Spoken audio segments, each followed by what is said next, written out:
is the cylinder strength of the concrete is less than the cube strength because, देखिए इसका reason ये होता है, कंप्रेसिव स्ट्रेंथ हम दो तरीके से निकालते हैं। एक तो कंक्रीट का सिलेंडर कास्ट किया जाता है 150/300, मतलब 2:1 का रेशियो है ना, ये याद रखना है, ये एग्जाम में आता है।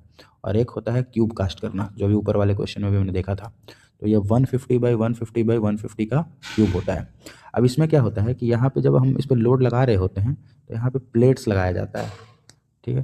तो जिससे क्या हुआ कि आपका लेटरल कन्फाइनमेंट हो गया ना, थोड़ा प्लेट्स लगा दिया ऊपर से, तो प्लेट और क्यूब के बीच में जो ये फ्रिक्शन आया ना, इसके वजह से एक एक्स्ट्रा फोर्स जनरेट हो गया, जो कि इसको एक्स्ट्रा रिएक्शन दे दिया, मतलब एक्स्ट्रा सपोर्ट दे दिया, तो एक्स्ट्रा स्ट्रेंथ बता देगा ये थोड़ा, ठीक है। तो सिलेंडर का स्ट्रेंथ से ज़्यादा आ जाता है आपका क्यूब का स्ट्रेंथ, बिकॉज ये रीज़न है, द फ्रिक्शन। ये वर्ड पकड़ना, फ्रिक्शन।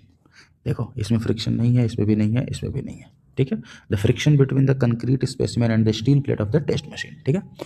चलिए फ्लेक्सर स्ट्रेंथ क्या होता है, देखो कंक्रीट के अंदर में दो तरीके का स्ट्रेंथ, कंप्रेसिव स्ट्रेंथ और टेंसाइल स्ट्रेंथ।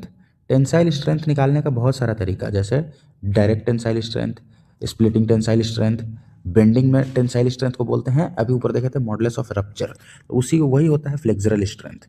फ्लेक्सरल स्ट्रेंथ कैसे निकाला जाता है, तो ये जो सैंपल है ना, ये 150/300 वाला, इसी को इस तरीके से लिटा के रख के और ऐसे डिवाइड करो इसको, और यहाँ पे लोड लगा दो, मतलब L/3 इसको 3 पॉइंट लोडिंग बोलते हैं। इससे होता क्या है कि इसका ये वाला हिस्सा जो है ना, ये प्योर बेंडिंग में आ जाता है इस तरीके से लोड लगाने से।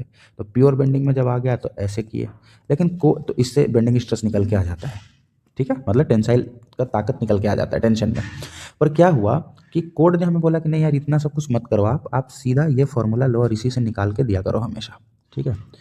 ये हो गया आपका FCR, मतलब फ्लेक्सरल स्ट्रेंथ। तो देखो √30 है, FC के √FC का था ना 0.7, √FC के 0.7 इंटू दिस, अगर ये 25 होता तो ये 0.7 इंटू 5 होना चाहिए था, मतलब 3.5। अब सिंस ये 325 से थोड़ा सा ज़्यादा है तो ये वैल्यू भी थोड़ा सा ज़्यादा होगी, मतलब 3.83 होगा, ठीक है। चलिए इस तरीके से अप्रॉक्सीमेशन करना भी आना चाहिए हमें। 11th क्वेश्चन इज, फिर से वही फ्लेक्सरल स्ट्रेंथ पूछा गया है। फ्लेक्सरल स्ट्रेंथ तो किसका, M25 का, तो 0.7 √25 मतलब 3.5। डन, आगे बढ़े। Next question is that what stress does the first flexural crack appear in RCC beam made of M25 grade? ये तो कॉमन सा क्वेश्चन हो गया, फ्लेक्सुरल स्ट्रेंथ पूछ रहा है, फिर से वही 3.5 हो गया, ओके।